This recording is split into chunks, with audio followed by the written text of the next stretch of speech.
আল্লাহর উপর পূর্ণ আস্থা এবং বিশ্বাস যেটা ছিল সংবিধানে, জীবনের মেয়াদে 10 বছর প্রধানমন্ত্রী পদে দায়িত্ব পালন করতে পারবেন।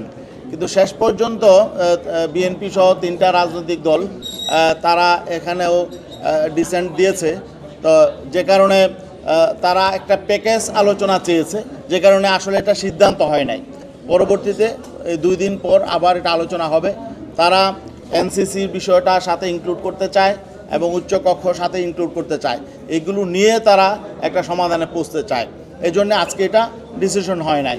আনতে 3টা দল ছাড়া বাকি সবাই ব্যাপারে একমত হয়েছে যে সর্বোচ্চ 10 বছর একজন প্রধানমন্ত্রী থাকতে পারবেন। আরেকটা বিষয় দ্বিতীয় সেশনে আলোচনা হয়েছে, সেটা হলো সংবিধানের মৌলিক মূলনীতি, সংবিধানের মূলনীতি এবং রাষ্ট্র পরিচালনার মূলনীতি।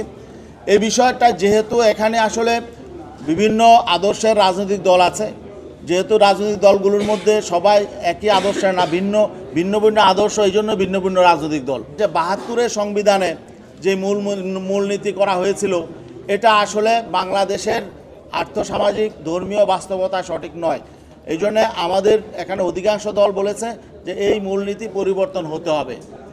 কারণ আমরা যুক্তি দেখিয়েছি যে 72-এর সংবিধান যেই গণপরিষদ করেছে, এই গণপরিষদ পরবর্তীতে জনগণের ম্যান্ডেট নেয় নাই এবং এই গণপরিষদ নির্বাচিত হয়েছে 1970 সালে পাকিস্তানের জন্য একটা সংবিধান রচনার জন্যে।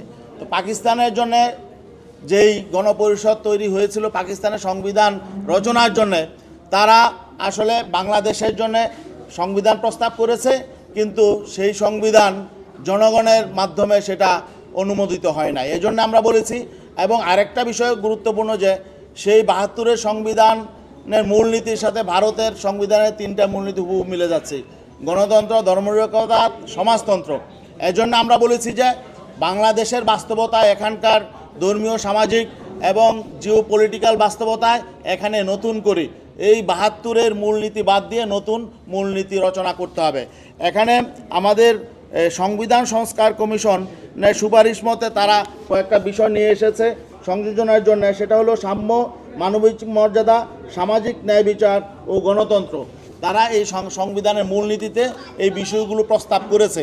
তা আমরা বলেছি যে যেহেতু আমাদের স্বাধীনতার ঘোষণাপত্রে 3টা বিষয় আছে: সাম্য, মানবিক মর্যাদা, সামাজিক ন্যায় বিচার, অতএব এতে আমাদের কোনো আপত্তি নেই।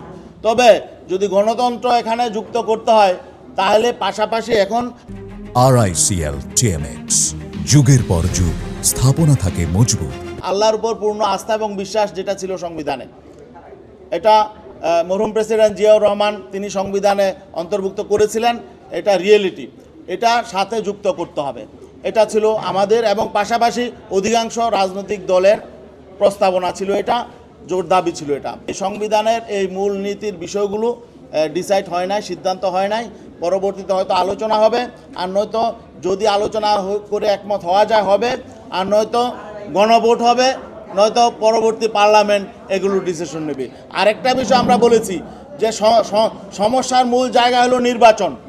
উচ্চ পরিষদের নির্বাচন কীভাবে হবে এ নিয়ে এজেন্ডা আছে, বিতর্ক আছে, কিন্তু নিম্ন পরিষদ মানে বর্তমান পার্লামেন্ট যেটা, সেখানে যে নির্বাচনের যে সংকট, সেই নির্বাচন পদ্ধতি নিয়ে কোনো এজেন্ডা নেই। আমরা এটা প্রতিবাদ জানিয়েছি। যেহেতু আমরা নির্বাচন পদ্ধতির মৌলিক সংস্কার চেয়েছি, আমরা পিআর পদ্ধতিতে সংখ্যানুপাতিক পদ্ধতির নির্বাচন চেয়েছি, এই জন্য আমরা বলেছি এটাকে এজেন্ডা আকারে আনা হোক, আলোচনা করা হোক। অনেক রাজনৈতিক দল এটার পক্ষে। অতএব এই নির্বাচন পদ্ধতি, নিম্ন কক্ষে নির্বাচন পদ্ধতি কি হবে, এই বিষয়টাও আমাদের কনসার্ন আছে এটা নিয়ে। এই জন্য আমরা বলছি যে পিআর পদ্ধতিতে নির্বাচনের বিষয়টা আমরা জোরালোভাবে আজকেও আমরা তুলে ধরেছি।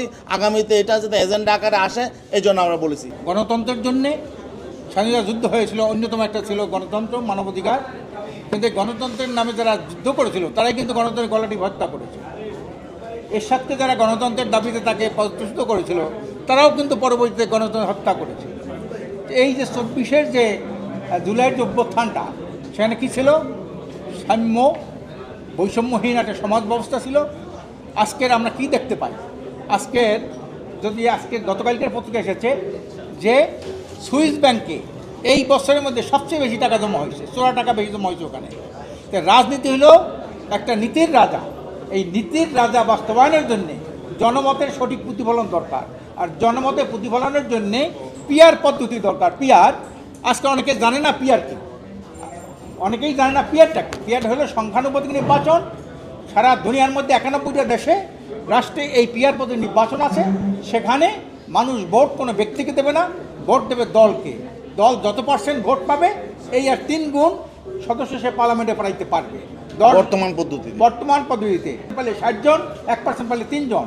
এভাবে হবে কি শতভাগ জনমতের প্রতিফলন ঘটবে। এখন কিন্তু শতভাগ জনমতের প্রতিফলন ঘটে না। আজকে যদি 5 জন প্রার্থী থাকে, একজন 21%, 19%, 20% করে পাইল, তাহলে উনি যে জয়লাভ করলেন 21% ভোটে উনি জয়লাভ করলেন, আর কোথা গেল 79% মানুষের জনমতে কিন্তু এখানে প্রতিফলন হবে। আর যদি পিয়ার পদ্ধতি নির্বাচন হয় তাহলে কিন্তু 0.34% যে ভোট পাবে সে একজন প্রার্থী পার্লামেন্টে পাঠাইতে পারবে। পার্লামেন্টটা হবে একটা অন্তর্বর্তীমূলক একটা পার্লামেন্টটা হবে একটা জবাবদিহিমূলক পার্লামেন্টটা হবে একটা মেধা বিকাশের পার্লামেন্টটা হবে একটা কার্যকরী পার্লামেন্ট। কাজে এই জন্য আমরা এই দাবিটা খুব জোরদার করছি। অনেক বড় বড় দল আছে এখানে যারাও পিয়ার পদ্ধতি চায়। এখন এইটা যদি হয়, এইটা হলো গণ অভ্যুত্থানের মৌলিক চেতনা। এই বড় সংস্কারটা মানুষ তাদের ভোটাধিকার ঠিক মতো করতে পারে। হাসিনার মতো 14, 18 এবং এই যে 24-এর এই যে নির্বাচনটা এইভাবে কোনো ভুয়া নির্বাচন করতে না হয়, হ্যাঁ, মানুষের সৃষ্টি না হয়। এই জন্যে আমরা পিয়ার পদ্ধতি চাই। আপনারা সবাই এই ব্যাপারে নূতনভাবে